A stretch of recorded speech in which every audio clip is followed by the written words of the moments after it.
Welcome back, ladies and gentlemen, to another episode of World End Economica, Episode 1.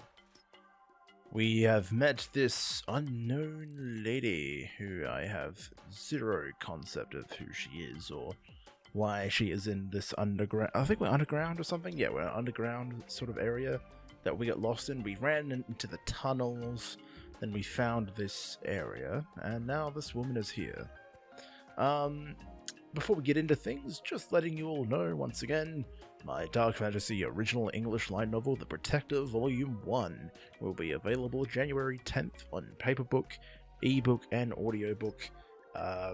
Email me or let me know if you want to pick up a copy, or just look up my name on any of the stores you pick up your book from, that you buy books from online, and you will find it there. Thank you for supporting the release, and thank you for supporting these episodes as well of the visual novels I've been playing. I just want to really get people behind the stories I'm trying to create and what I'm trying to do, and I just greatly appreciate all of the support. Alright, let's get back into things. It is once again incredibly loud. That might just be me. Much better. The pitch black shadow, or rather the pitch black woman, began to speak. Black hair, black eyes, black clothes, black skirt, and black shoes. Her ankles, peeking out from the hem of her skirt, were black too. Even her stockings were black. Dressed in black from top to bottom, her white face seemed to float in the darkness. She stared at me with her thin black eyes as if she was staring at a bug. My head was seething, both from the shock of being punched and my anger at the outrageous situation. What the hell? You're the one who was going through my bag. What's wrong with you? That's not true. What would you do if this broke?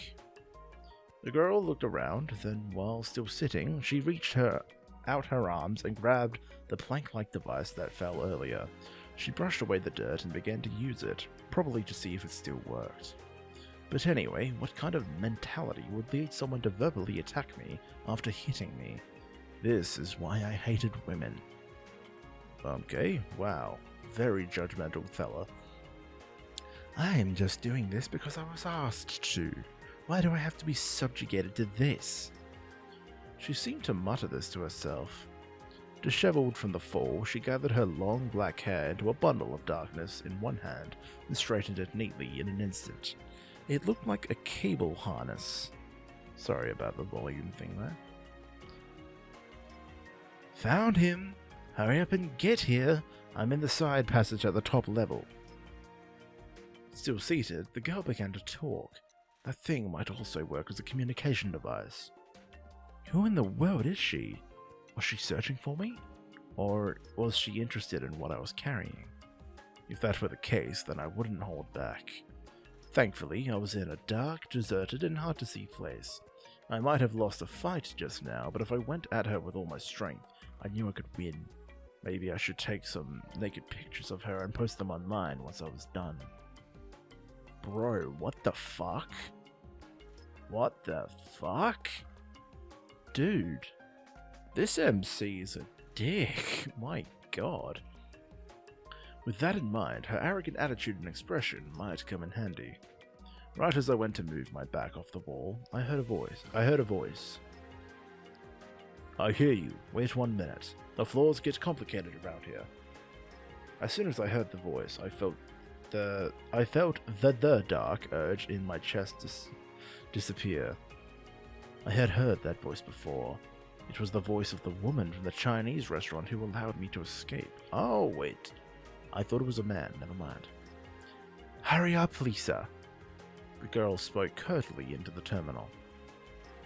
I feel like I'm losing brain cells just being around this guy.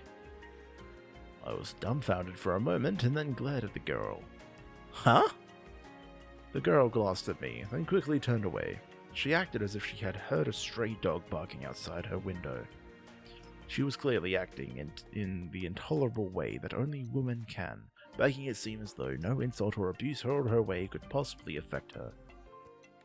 While I was the type to get really angry when something I say is ignored, I was not even enough of an adult to suppress my irritation.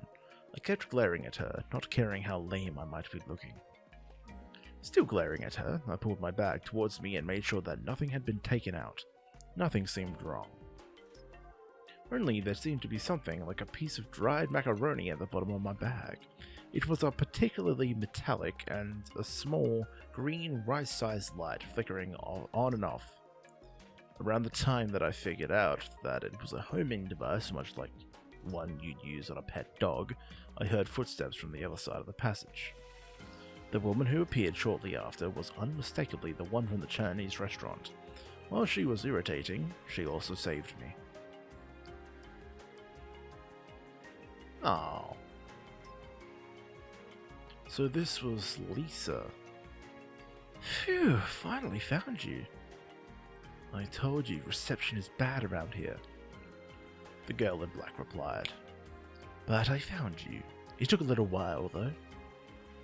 The woman wiped her forehead, which made me finally realize that her hair was a mess. I'm amazed that you got all the way to a place like this. Were you here the whole time? While the woman talked, she took a flat device from the sitting girl. After inputting a few commands, the macaroni-shaped light in my hand stopped blinking and turned yellow. Is this a tracking device? Not answering the woman's question, I asked one back. Yep, I put it there when you were bending over to plug your adapter in. You were busy being charmed by my legs, so it was easy to do. I wasn't charmed by anything. I shot back. This only caused the seated black-clad girl to shoot me a disdainful look over her shoulder. Well, I apologize for putting a homing device in your bag without asking. No matter what the reason, it isn't nice a thing to have happen to you. Her easily offered apology left me no room to complain. Only there was no way that someone who put a tracking device in someone else's bag could be an upstanding person. Considering this, I started to feel like her saving me at the restaurant might have been due to some ulterior motive. In any case, I was in the back corner of the deserted sewer. What I had just thought of doing in my rage to the annoying girl in black now might be done to me. You see, geniuses and the rich were gathered in the lunar cities, and most of them could be called extremely talented. However, they often said that the line between brilliance and madness was paper thin. There was no shortage of stories along the lines of mad scientists performing unspeakable experiments on a nightly basis, or of wealthy perverts committing sickening acts one after the other. I looked up at the woman, the shaking reflection from the water dimly reflecting upon her face, and grabbed my bag with one hand. I was careful enough to spread my money across different pockets, so of course I carried at least a small weapon. But regardless of gender, the woman over there was taller than me. Gravity was weak on the moon, so if you thought about it, a simple reaction, there wasn't much difference here between a man and a woman's punches and kicks. In that case, it came down to either wrestling or stiffening your body in one place and slamming it into your opponent while conserving as much physical energy as possible. That was where the length of your limbs made a difference. Not only that, there was someone right next to me who most certainly wasn't on my side. I recalled the atrium I had just looked into. With my leg strength, I couldn't jump over the wall all the way over to the other couldn't I jump over the wall all the way over to the other side? Or if I made sure to land in the water, wouldn't I be okay? While my mind was whirring with thoughts of through the possibilities, I gulped and said the following. Why are you doing this? Was your saving me a trap? I wasn't sure if I should say that much, but before I could make a decision, the woman spoke first. The woman smiled as if she was stumped and bent her head to the side, then continued. For fun? My back stiffened with a shudder. I had a feeling that I was going to be killed. You've got to be kidding me. I still had dreams, and I had just barely gotten to the starting line. I stood up and suddenly put all my strength into my thigh muscles. She spoke right as my body began to fly up. But, I mean, you wouldn't want to get falsely arrested, right? Unable to drain all the strength in my thighs, my body floated as I hopped lightly backwards. With a slow, gentle trajectory, my back tapped against the wall. Wait, wrongly arrested? That's right. Those two officers were chasing after a boy, age 15 to 17, height around 160 centimeters, slender black hair, black eyes, Asian features, wearing a black backpack. But isn't that him? The girl in black replied to this description. That's what I thought too, but after talking to them some more, I realized that it was someone else. I was slightly confused. When did I get asked that? That woman had been gone for a long time, that I was a runaway. I'd been going in and out of that restaurant for a while, and I had met her a number of times. Running away from home as a minor was technically against the law. While it was not something you'd be punished for, it was assumed that public order would be deteriorated, I can't pronounce that, by jobless, penniless minors wandering the streets, and so they're cracked down on. My God, the writing is difficult to read out loud. That is one thing I've always been told by other authors, is that try and imagine yourself reading out these sentences, and if they're easy enough to do so, because it's complicated enough reading stuff out like this, and man, Isuna Hasekura spares no expense. He does not make this easy. That's why the woman's words didn't make sense to me. Confused and with my back still against the wall, I heard the woman let out a small sigh and continue to talk. Those two officers weren't looking for just some runaway kid. They were after a thief. Thief? That's right. But, well, considering his MO and the circumstances, I could see how someone like you could be the suspect. Hearing this, I was reminded of how persistent the woman was when it came to the most random things. And that's why you wouldn't stop asking me whether or not I had lunch? Exactly. The other day, someone stiffed a nearby restaurant on the bill. According to eyewitnesses, the suspect looked just like you as usual. But, well, I didn't think that someone who would order IU jelly with a carefree, satisfied expression on his face right after gobbling up a crab fried rice would do something like that, you know? The woman giggled as she said this. Slightly miffed, I glared back at her. I wouldn't do something dirty like that over something like 10 moles. Of course not. I checked with Seralt too. Oh, and I made sure to hold onto your change and your adapter. That made me feel a little relieved. The adapter was especially important. If you were smart enough, you could do just about anything with an electric appliance, so most purchases required showing personal identification. If my adapter were to get returned to the police as a lost article, they'd figure out my identity in a snap. I heard that on Earth, even a child could anonymously buy parts that could easily be made into a cutting-edge missile. Now that place was scary. So, well, that's what's going on. You should come back to my place. I honestly could not understand what she was saying. What? Are you thinking of going back to that cafe? I asked Seralt, and he said that 4 stern-looking guys are taking turns patrolling the place. It was not a result that was hard to predict. Only if that's the case, then I'd be back to sleeping on the hard ground of some deserted area. To be honest, doing that took a big toll on my body. Not being able to get a calm night's sleep was the worst part about this police patrol. As far as getting sleep, the Big Bull Cafe had a roof and running water, and if you said that you wanted to pay the premium fee, you'd get the sense of security that came with knowing that you'd be alerted if something dangerous started to go down. The question was whether or not that's a reason to just jump in on an invitation from some suspicious woman who put tracking devices in people's bags for fun. Even in stock trading, a too good to be true balance sheet was sometimes used to prime the pump right before a huge crash. I understand why you might be suspicious, but I just told you, right? It's like a hobby for me. The woman told me this as I remained doubtful. Bringing runaways like me into your home was your hobby? She's either a pervert with some bizarre hobbies, or could it be my charm? Dude, your charm is so minor. It's not even there right now, my guy. You 0%. I think I basically know what you're thinking, but...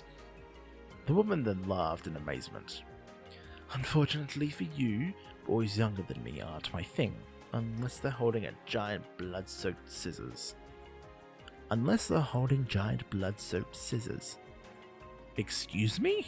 What? Well then, what? What are you after? Is it my money? As soon as I said those words, the smile disappeared from the woman's eyes. Did she get mad just from that? While I had the feeling that I had already said a lot of other things that should have made her angry, I was still surprised at the sudden change. Watching my face, the woman must have realized that the change in her own expression.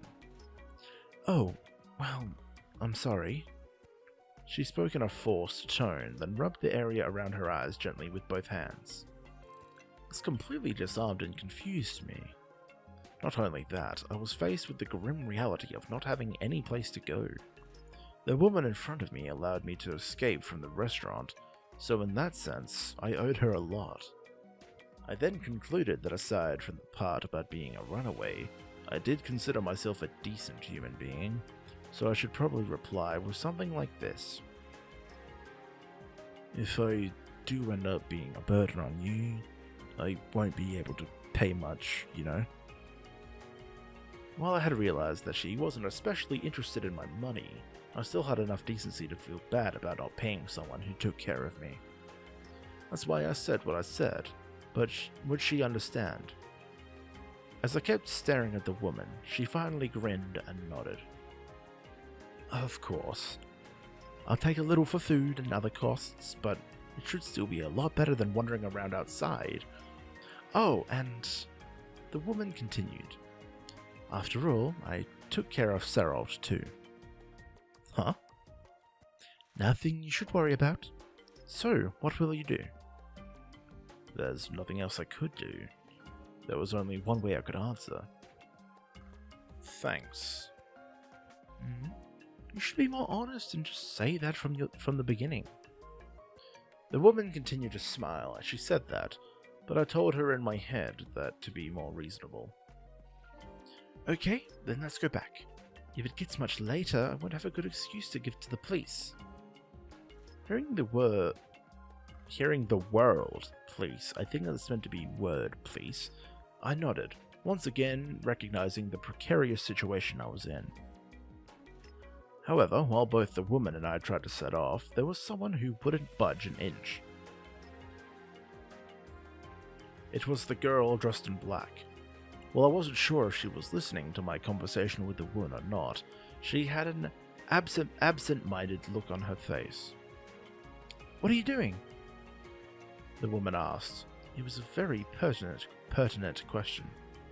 The girl, still not answering, turned her head and stared my way. Her utterly conceited expression immediately reminded me of the irritating argument I just had with her. What? I said this to her with a voice full of anger.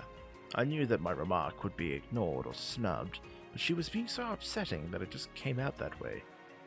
As I expected, the girl then turned away snootily, with all the annoying elegance of some sort of princess. Hagana, you're not going to throw a tantrum like some child, are you? The woman used the name Hagana to refer to the girl. Still snootily turned away, the girl called Hagana gave no reply. With this, I was roughly able to guess what was going on. The woman inviting me to her house most likely meant that I would be living under the same roof as this obnoxious girl named Hagana. Naturally, I was upset that I'd been openly rejected by her, but taking a step back, I suppose I could understand how Hagana felt. This put me at a bit of a loss. Should I get angry, or should I respond like an adult? Only this wasn't the time or place to dawdle. As I was about to say that I didn't mind sleeping in the garden, she spoke first. I can't stand up. What?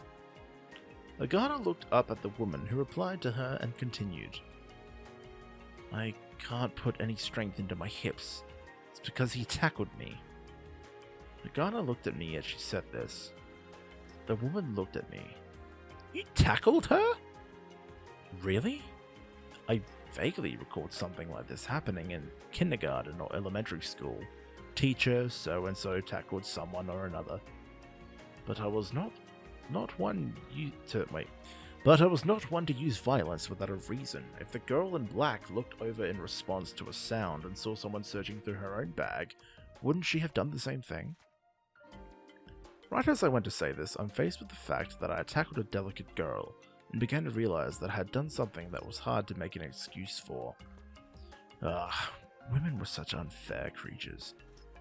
I cursed the black-clad and white-skinned Hagana as a shrewd tactician. I guess so.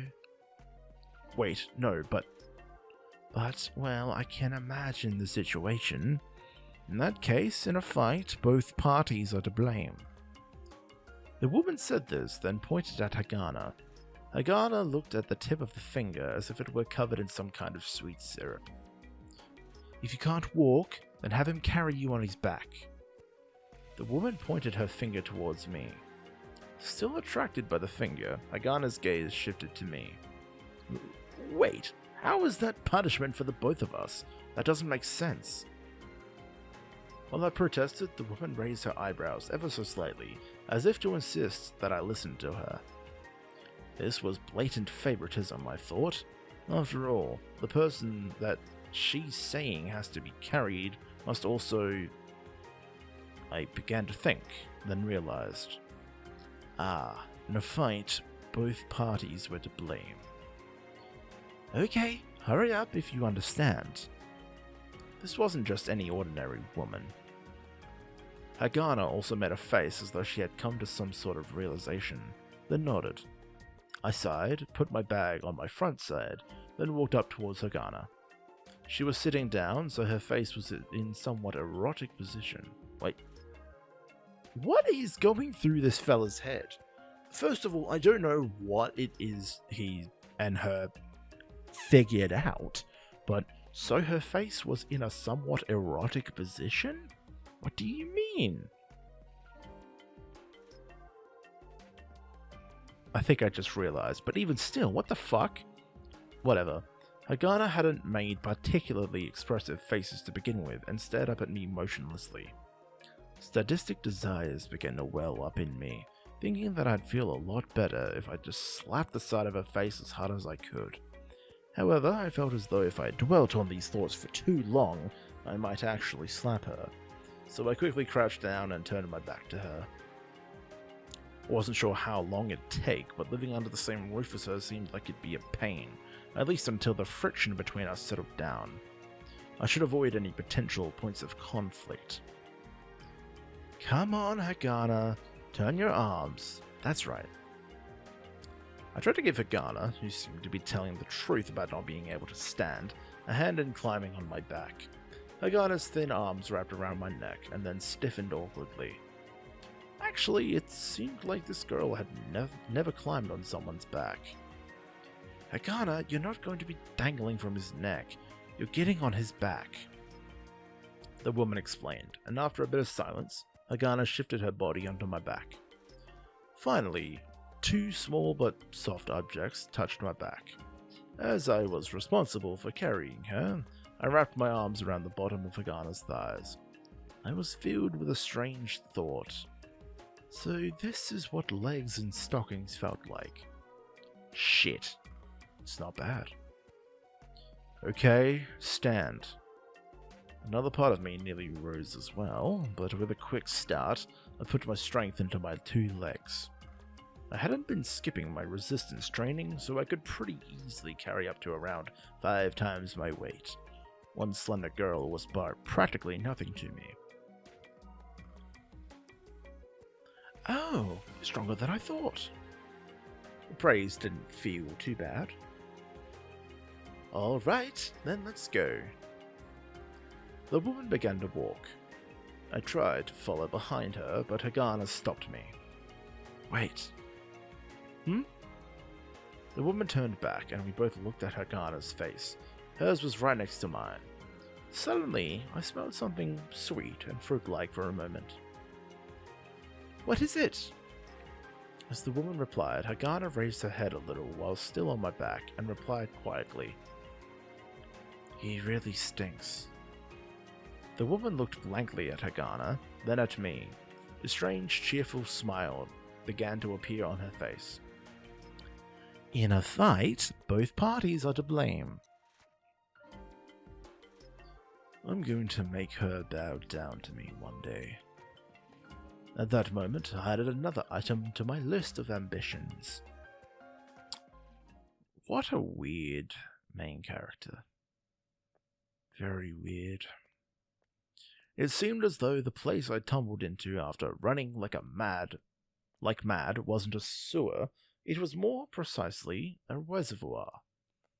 As Newton City was designed to gather everything, including people, water, and wealth, if there happened to be a problem with the city's water circulation facilities, there was a fear that the low-lying Newton City could flood.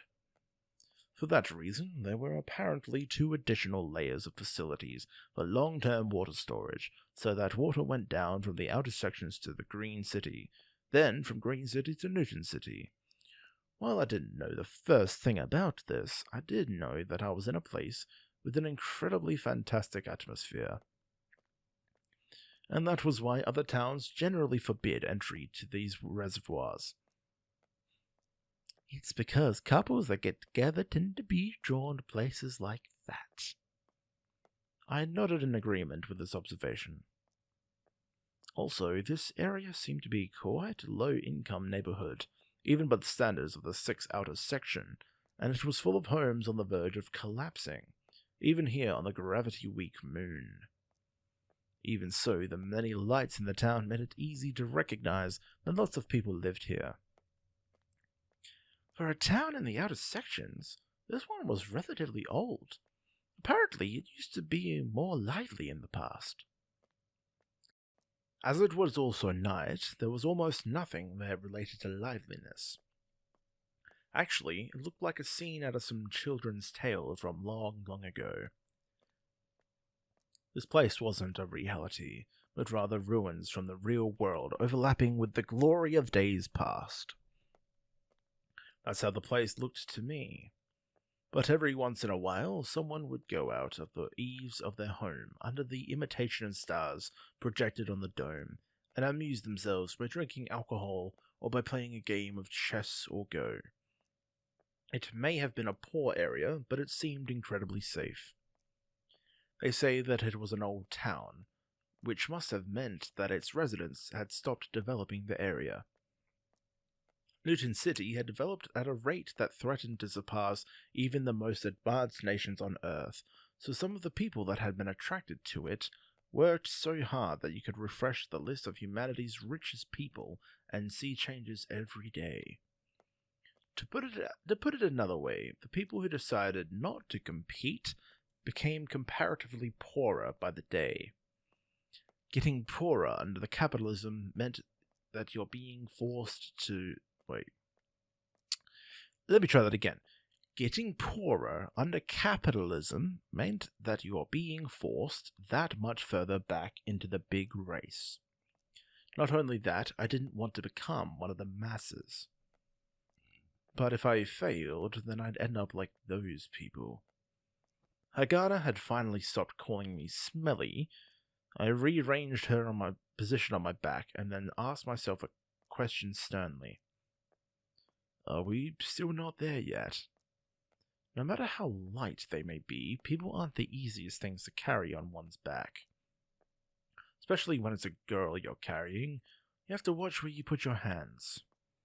Hearing my question, Lisa looked over her shoulder and nodded lightly. As I sighed, thinking that we still had more to go, Lisa's feet suddenly stopped. We're here. Hearing those words, I stopped my feet and raised my head. I wondered what kind of rundown hut we had arrived at, but to my surprise, I was facing an impressive gate. Actually, wasn't this a bit too impressive of a gate? 2 meters? 3 meters? Wait, more importantly, wasn't this... As I stood so dumbfounded that I forgot that Hagana was on my back, Lisa put a hand on the gate and slowly pushed it open. It didn't even seem to be locked. But considering what this place was, I could understand. Standing in front of me was a building that I had only ever heard of before. Sheltering people is my hobby. Do you see why now? She opened the double doors and walked in. The next thing I knew, a bearded dude stuck on a cross was right in front of me.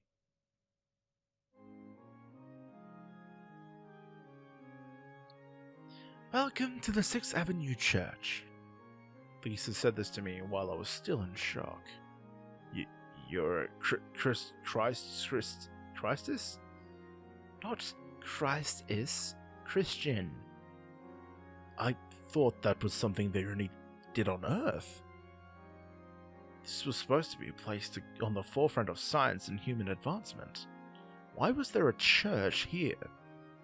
Or could it be that for people from Earth, this place, far away in the sky, was supposed to be heaven?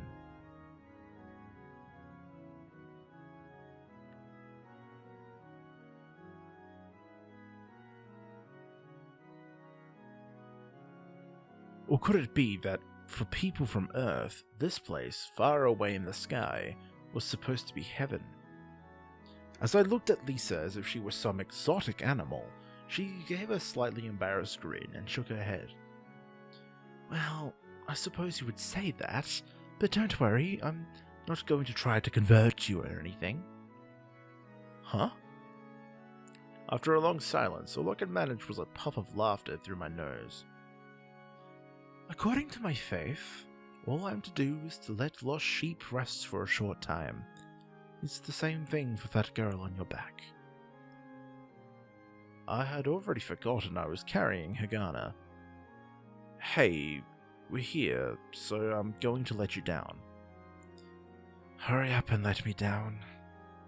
I felt a flash of anger, but since I was holding onto both of her legs, I figured in the end it was a very unnatural thing to say. Though I was overwhelmed by the temptation to just let her go, I bent my knees and slowly let her down, 1 foot at a time. God, she looks very angry. Wow, okay. You can stand? Hagana was silent, but she seemed to be amazed that she was standing. What a strange woman. So, what were we saying? Oh, so she's a runaway too. Right, same idea with Seralt. This place is a crossroads, and so according to the teachings, I have a bucket for washing feet and a cup of cold water ready to give. Feet? Water? I made a face as if to say, what is this woman even talking about?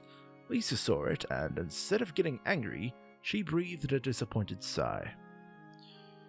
Do you happen to be born and bred on the moon? Yes, but so what? After I asked this back at her, Lisa shook her head, disappointed. Was she making fun of me? Was that what it was? As I glared at her, Lisa looked towards the statue of a dude stuck on a cross, placed her hands together and bowed her head. Oh Lord, you have brought upon me a great trial. Then, as she said this, she made a strange gesture with her right hand in front of her body. As I wondered what she was doing, Lisa faced me and began to speak. For now, why don't you take a bath? I'm not trying to be Hagana, but you are a little dirty. Being told this to my face was actually a bit embarrassing. Well, I'm sorry. As I said this, trying to hide my embarrassment, Hagana, who had been watching the situation quietly, picked up where Lisa left off. In fact, you smell terrible. After that, I began to be especially conscious about my own body. That day, I realized that I was at a far more emotional and innocent age than I had thought.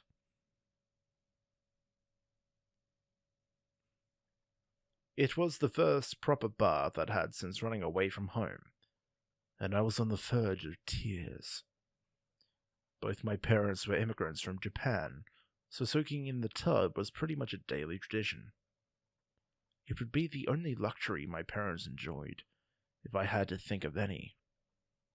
You could find water circulating all over the lunar surface, but you definitely couldn't say water was inexpensive because of that. I had heard that the reason they made water flow visibly everywhere was because water had a calming effect on the human soul.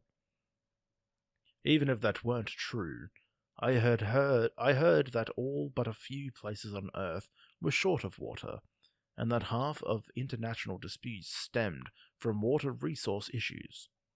Perhaps the visible presence of water was to put some of the immigrants' anxieties to rest, since they believed that fights over water resources were an everyday occurrence due to their coming from various regions on Earth.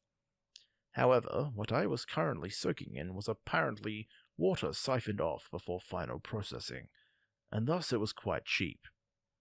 At the bottom of the tub, I could see pieces of aquatic plants used for water purification, like I'd see in waterways.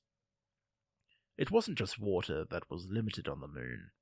Unlike Earth, the moon didn't have vast quantities of various resources.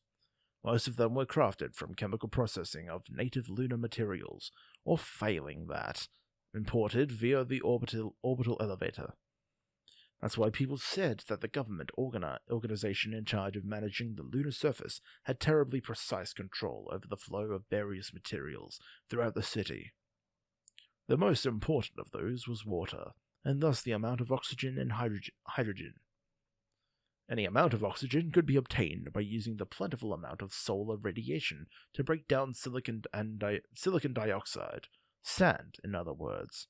Hydrogen, however, could only be obtained via hydrocarbons that only existed at the poles. Hydrogen is too light for the moon's gravity to retain it, and thus naturally occurring hydrogen was quite rare. Carbon could be obtained by using the limitless electrical power here to break down solid carbon dioxide shipped in from the orbital elevator. Oxygen could also be obtained from this process, thus killing two birds with one stone.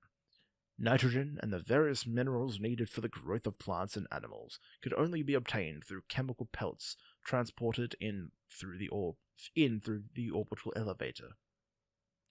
This basic knowledge was supposedly taught to all kids in elementary school during science class. Unfortunately, I hadn't really applied myself in school, and thus had to learn it much later. What got me to learn about this was when I had first started seriously trading stocks and wanted to figure out who had the best slice of the pie when it came to various systems on the moon. I had naively thought that investigating in the world would guarantee smooth sailing, and that would be that.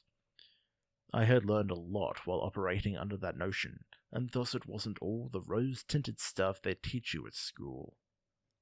I remember sighing in awe at all the systems revolving around rights tied to important resources in lunar cities. The public parts were, of course, controlled by the government, but the most powerful on the civilization side had to be Emerald Industries, which held the civilian rights to the orbital. Oh my god, I'm so sorry. Come on, read it properly, Trent. The public parts were, of course, controlled by the government, but the most powerful on the civilian side had to be Emerald Industries, which held the civilian rights to the orbital elevator. By the way, if you were wondering about why the company was named after emeralds, it was because a long time ago people said that the moon's core was made of emerald. It was originally a maintenance company, but since this was such a complicated piece of machinery, there weren't many qualified guys who could work on it. This was a textbook example of what would happen if they were also quite crafty. The majority of the infrastructure on the moon was under the umbrella of Emerald Industries and its related subsidiary companies. During the time it took for me to come out of the bathroom, dry myself off, and put on the obviously old t-shirt and pants, I must have interacted with products from 100 to 200 of Emerald Industries' various subsidiaries. This was a totally artificial city, so artificial it would put Las Vegas and Dubai to shame, even though those were lauded as cities with foundations in the desert. I hadn't seen either city with my own eyes, but I had seen footage of them. People on Earth sure were idiots, I thought candidly to myself. All freshened up? When I came out of the changing room, Lisa was lying back on the sofa. There was a cup of water she had poured for me on the table. The changing room connected straight into the living room. It was in an old worn sofa set that she must have picked up from a dump somewhere, along with a coffee table and a carpet whose corners must have been mended countless times. There was no TV, but there was a computer. Also on the coffee table was a multifunction terminal that Lisa had been using just now. What had surprised me was the thick book next to it. It was a rare event to see real books on the moon, where space and resources were limited. I had thought until relatively recently that books were simply an application interface format. I didn't realize that things that resembled what was drawn on the screen actually existed. People who came from Earth made fun of people who grew up on the moon for things like that. However, from my point of view, people from Earth were the ones who had something messed up in their heads, since they still stuffed these ridiculously bulky books into places like libraries.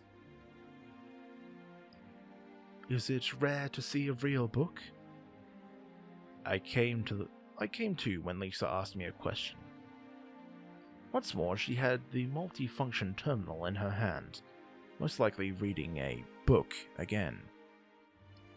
Well, even if I had snapped back saying I didn't know what I didn't know, her treating me like some naive idiot would piss me off. And thus I mumbled my reply by putting on a poker face, but Lisa didn't make fun of me. Well, they certainly take up space. They also get dirty easily, so you'd have to take a good care of them. Furthermore, you couldn't really search them, so the digital version is 100 times better. I instantly realized she was doing this out of consideration for me. It was as if she was some kindergarten teacher who had a good idea of what would cause immigrants from Earth and moon-bred kids to get into a fight. And that is? I pointed at the thick but worn book on the table. There were some gold-colored alphabet-looking characters on the back cover, but I couldn't quite pass them. B-I-B-L.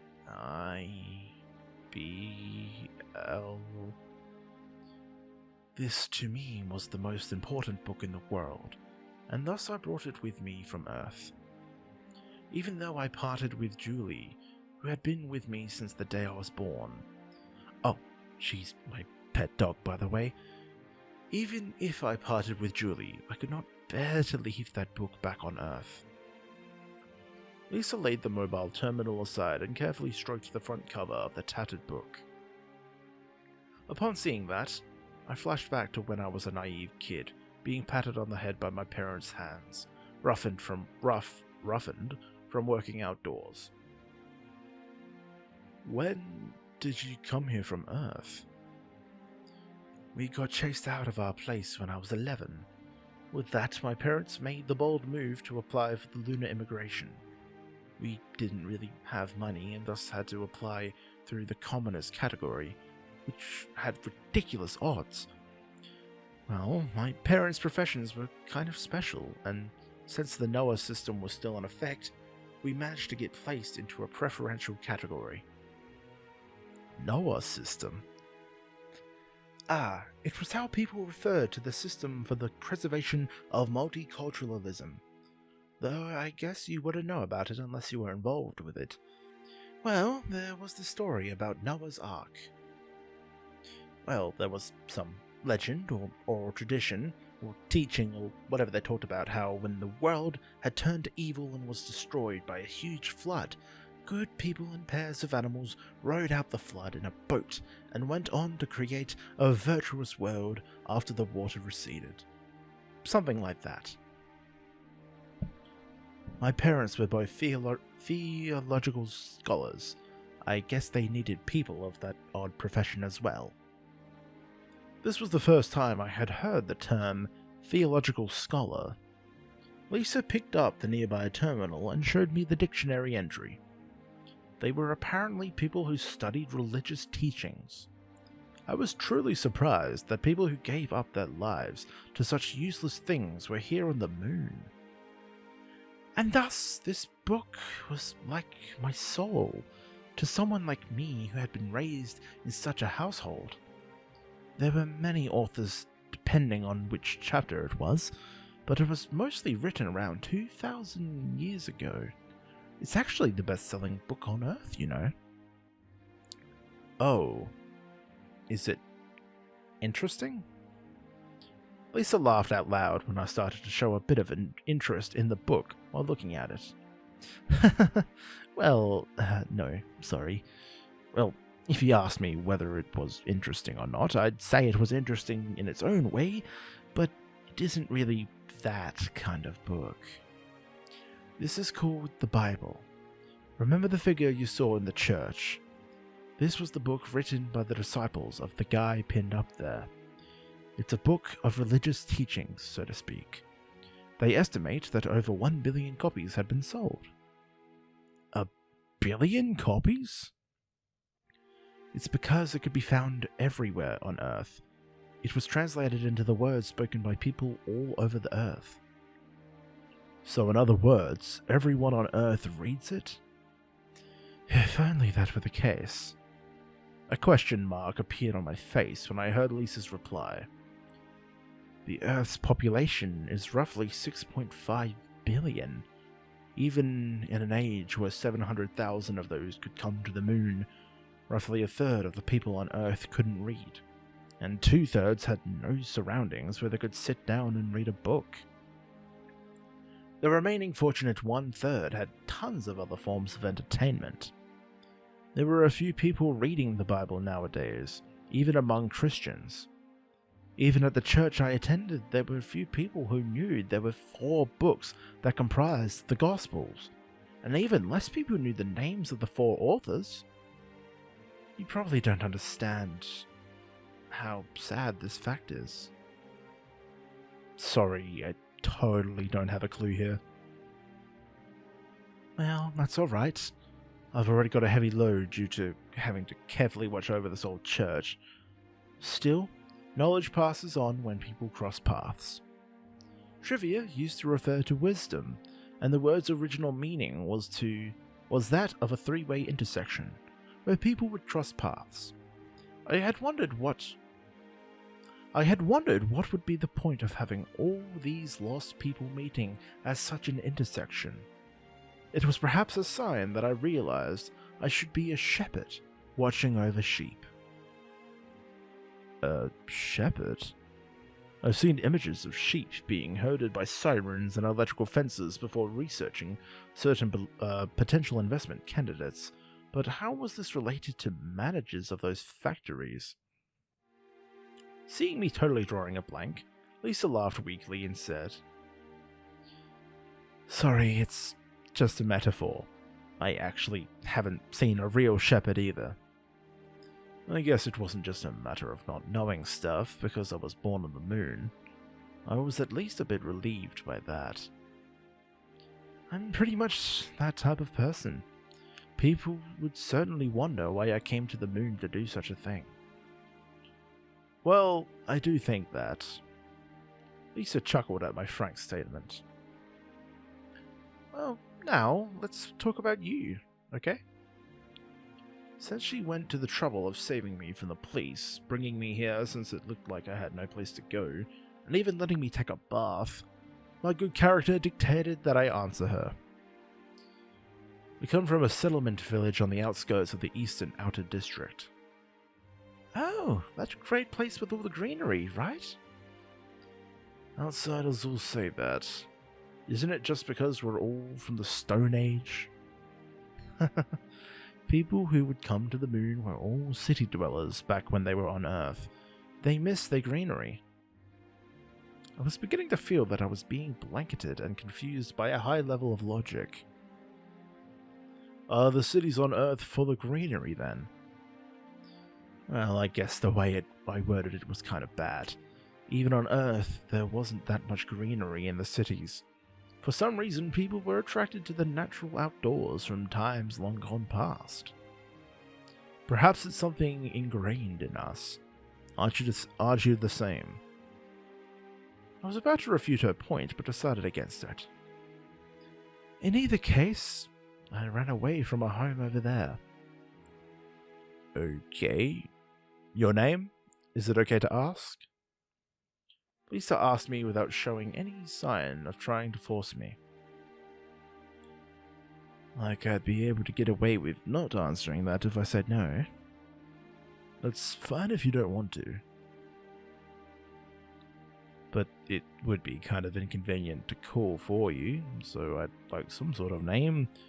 The girl you carried on your back, she's called Hagana. It's not her real name. I got confused between the text boxes because occasionally it would say Lisa, and then when it didn't say Lisa, I thought it was me.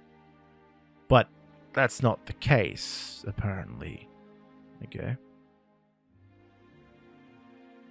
See, right now it says Lisa and Ha. I think that's meant to be me. Huh? Well, it's not like she doesn't want to open up to me, but she's like a wild animal in that she's very cautious about things. Hagana is originally a word from the language of wanderers. Well, actually, does anything come to mind when I use the term wanderers? No idea. See, I think this is meant to be me, but it says Lisa, so... Bug, even though this is like a 10-year-old game, Bug. I guess that's to be expected, but I see. I guess the moonbred being free from Earth had this kind of meaning. Sorry, talking to myself again. It's my first time talking to a kid who was born and bred on the moon. People born and bred on the moon. There's still probably not even 10,000 or so. People working in Newton City said it was due to the fact that many people weren't able to have children. Most of the people who came from Earth were 10 years old at the youngest when they rode the orbital elevator. There was a huge difference in gravity between the moon and the Earth, and thus there were issues with their bodies. Of course, to them, Earth was their birthplace, and the common sense they possessed came from there as well. Well, this really is like trivia, the whole paths crossing and exchanging wisdom thing. Lisa smiled with satisfaction while uttering those words. If that girl clad in black, Hagana, could be considered strange, then Lisa must also be strange for helping and harboring me. Anyhow, even in this day and age and living on the moon, she's all into religion and cherishes her real books. To put it bluntly, I wondered if she was a social outcast. However, I had a favourable impression of Lisa, and even though she didn't seem to take part in the competitions that raged on in this competitive city. It was true that she wasn't pushing ahead, but it didn't feel like she was falling back either. Even in this low-gravity environment, Lisa appeared to have her feet planted firmly on the ground. She looked to me as if she enjoyed just living her life. I was a bit moved seeing that people like that actually existed. I had thought that there were 3 types of people on the moon. The rough and crude from my village who were refined only in speech, the decadent people from the outer sections who couldn't be helped, and the residents of Newton City who took advantage of the low gravity to jump up to lofty heights. These were my thoughts as I looked at Lisa, who was smiling happily to herself. It feels like she could at least be trusted. Yoshiharu. Huh? Kawara Yoshiharu. Oh, your name? It's my real name, so if you report me, they'd quickly notify my parents. After my blunt answer, Lisa looked at me for a moment, then a smile spread over her face. I see. I got it. Well then, how about just Hal? Even if I called you by just your first name, wouldn't it really narrow down who you are? It would be obvious you were the kid of Japanese immigrants. If it were just Hal, then that wouldn't be an issue. Of course, there wasn't really any reward for turning someone in, but the fact that someone didn't do it from the get-go was also a bit creepy. This was a good thing for me, but suspicion had become a daily thing with my 3 months of wandering around. Lisa noticed the look of suspicion on my face and said, Well, if this were Earth, I could just say, the Lord's will be done, and smile, and everyone would just accept it. Totally have no clue what you're talking about. Well, that's true. This is the moon after all. Although sometimes I start getting the urge to put one of those on. That was what she said, and I wondered what she meant. Though from her expression, she probably just dodged the question if I asked her. However, it pains me that it's Hagana who'd fit better in them. Looks like my hair color's too light. Lisa talked to herself while brushing her hair with her fingers. It wasn't on Hagana's level, but I thought she had beautiful straight hair. Back in the village, everyone placed blonde women on a pedestal, but I kind of like girls with deeper colored hair. To put it bluntly, like someone who's right in front of me right now. Speaking of which, I wonder what that girl's doing now. It's almost time to sleep, but perhaps she wasn't planning on taking a bath.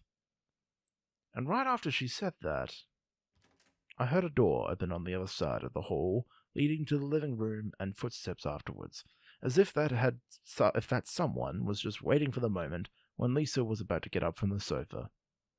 Supposedly, there were only Lisa and Hagana here, so logically, it must have been Hagana. So there was no reason to be surprised, but I did get a shock when I spotted Hagana coming in from the dark hallway.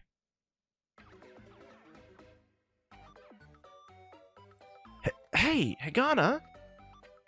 Lisa got up hurriedly from the sofa. The Hagana in question squinted her eyes, wearing a surprised, puzzled expression. In her hands were ridiculously neatly folded pajamas and what looked like a change of underwear, but what got us all in a fluster was her appearance. She was wearing short shorts that revealed her slender long legs all the way up to her hips, and a sleeveless shirt through which you could almost see her chest. Haven't I told you many times never to wander around in something like that? Isn't it fine since it's not showing? She replied, surprised at how angry Lisa was, and went quickly into the changing room. It looked like Lisa couldn't figure out what to say and simply growled in front of the changing room door.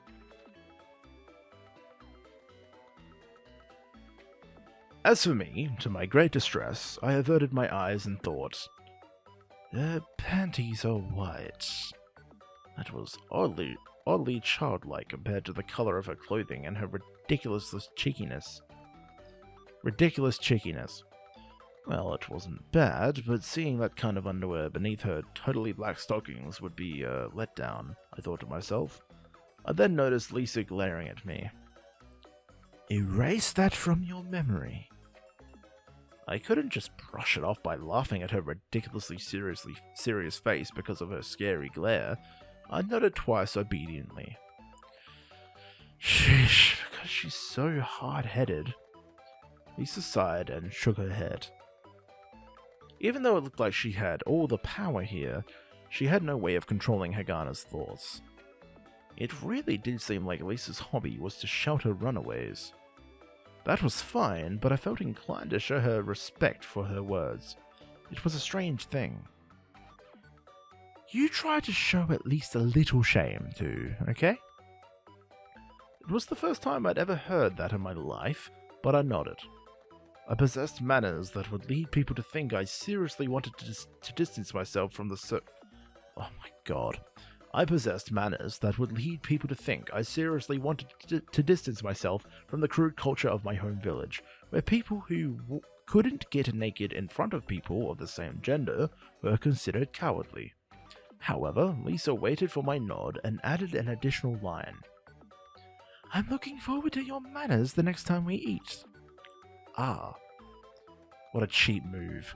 I mentally yelled at Lisa. I guess, in the end, this lady was the type to take you by surprise if you let your guard down. Lisa was laughing merrily as she returned to the sofa and started playing with her multifunctional terminal.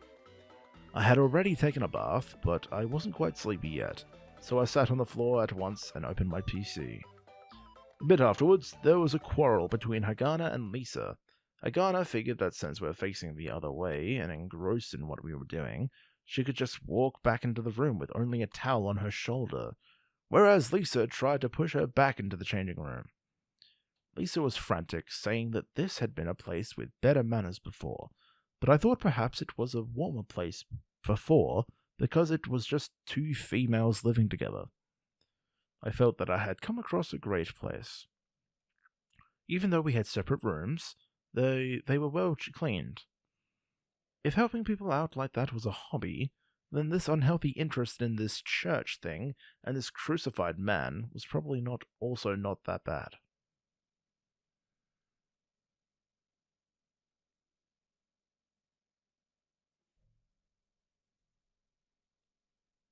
I reckon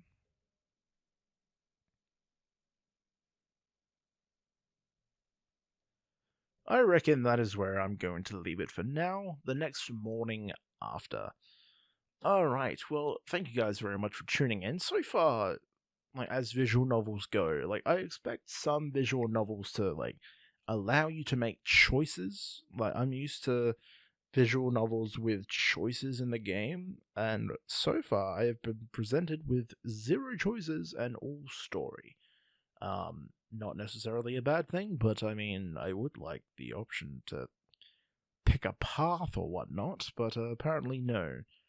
So we now know the names of everyone. Main character is just called Haru. I'm happy with that.